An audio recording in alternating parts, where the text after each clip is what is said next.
How did you get involved? What were your connections? One at a time. It was a matter of finding out what was going on. In small communities like Dubuque, reading the newspaper is an important way to find out what's going on. You're not always going to see huge signs or billboards or that sort of thing, huge announcements on the radio or things like that. A lot of the things that happen you'll read about in the newspaper or in our community, Dubuque365.com and things like that as well. But in smaller towns, the newspaper is probably a good place to look. But then also just connections from work. When I got here, I knew that I wanted to work with black students, and I could see right away if I wanted to help black students, I had to help make the community better. So I looked for people who were also trying to make the community better. I connected with the other colleges, and then from there we connected with the city of Dubuque and the people that work for them. And the more people you meet and the more people you talk to, the more you find out what they're into, and you find the place where you fit. So what were you doing to be involved before? Before I got here, I was in college, and in college, as I mentioned, I was a member of sorority, traditionally black Greek sorority, which is different from what you see on TV. You can't believe all that stuff. And that was a major service organization. So we were involved in AIDS awareness for the black community. We were involved in the rape victim advocacy program because sexual assault is a problem in the African American community. We were involved with the March of Dimes, particularly fighting prematurity in infants and helping with issues of poverty. But in addition to that, I was also involved with the Black Student Union on campus, the African Association, the Hawkeye Hunting and Rifle Club, because I like to shoot guns. I also worked a lot. I had 26 different jobs when I was in college, like temporary jobs, because I wanted to learn how to do a lot of things. How did your family feel about you getting involved? My mother was worried because she was footing the bill for college, and I was doing more volunteering and partying than I was going to class for a couple years. That was a hard lesson for me to learn, to figure out how to balance things. Being that involved means you've got a meeting every night, you've got stuff every weekend, and in addition to, like I said, the volunteering, I like to party on Thursday and Friday and Saturday and watch football. And so I got myself into a little trouble academically, but I eventually figured out that if I wanted to make a difference in the long term, it wasn't enough just to do the volunteering and have a good time while I was in college. I actually needed to graduate and figure out how to make a bigger difference in the world.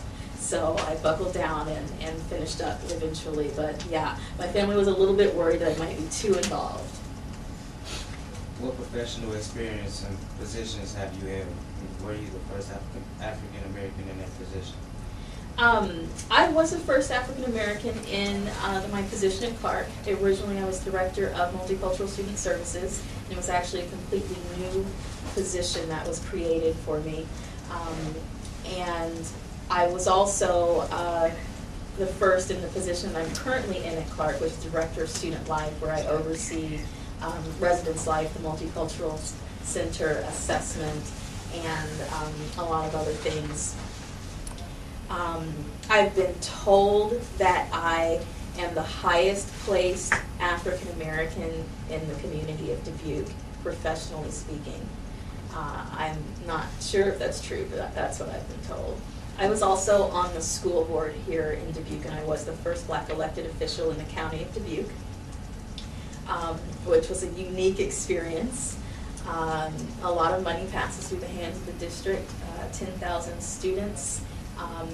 Growing increasingly diverse, and it was an opportunity for me to try to make a difference and to give a voice to people that really hadn't been recognized in our community before.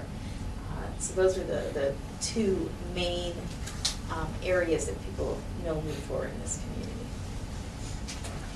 What leadership experiences did you have in college? In college, I think I've held just about every leadership position you can have in an organization. Secretary, where I learned to be very detailed in recording information, typing information for the group. saving things, communicating with other organizations. The treasurer, where you have to use all that math and balancing the books and making sure that things are handled properly. Vice president, which in some organizations, in addition to just substituting for the president, you also are in charge of working with membership and recruiting people and getting people involved in the organization. And then I've also been the president. I was the president of about 3 organizations while I was in college. So I think I've held just about every position you can have. What are some of your biggest accomplishments? I think being elected to a political office was a major accomplishment for me. And I realized that when, after about a year on the board, I actually went with a group of people from Dubuque to Washington, D.C. to lobby on behalf of the city of Dubuque to try to get some money for some projects and make sure that our representatives in D.C. knew who we were and that we were keeping an eye on them. And I stepped off the elevator and I was just down the hall from Vice President Dick Cheney's office as I was heading to a meeting, and I thought, whoa, who the heck am I that I'm looking at Dick Cheney's office? You think you're doing something small, running for school board, just a local thing, trying to make a difference, but it's not that far a reach, you know, to start with something small like that, to commit yourself to helping your community, and you find yourself in a room, as I did a couple years later, shaking hands with President Obama. You know, it's a small world, and people who are making a difference and are committed to that really have those opportunities to get out there and meet people and do things, and it's actually really exciting. What was your happiest and saddest memory? My happiest memory, I guess I'd have to say meeting Obama as he was running was my happiest memory. Anytime you're looking at an elected official, particularly someone who's African American, and you're trying to figure out whose interests he's working in, and is he going to benefit the black community? Is he, you know, more committed to the white community? And then you meet someone and figure out that they're really just committed to service and community and what's best for everyone, and that they're going to struggle and figure that out and do the best that they can. And with elected officials, and particularly with national figures, you don't really know that until you're in a room with them and you shake their hand and you look in their eyes. And when I was there with him and realized, yeah, this guy's the real deal, it was a very happy moment for me, because I did not really believe until I was there with him, you know, this guy might be the next president.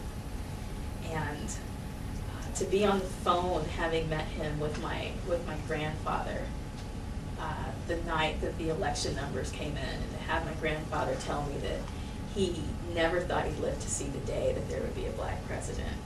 And I could tell him, yeah, I met this guy, and he's the real deal. You know, that was, you know, a very happy moment. It was a very happy moment. For me, my saddest moments they're a little bit smaller, a little bit closer to home.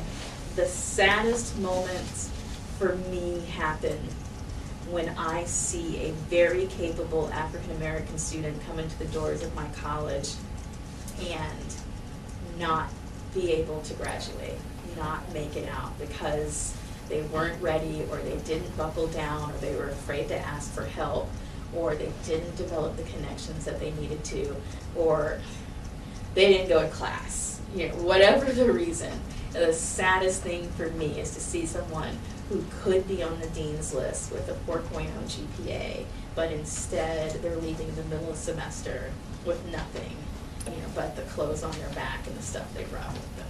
That's the saddest moment.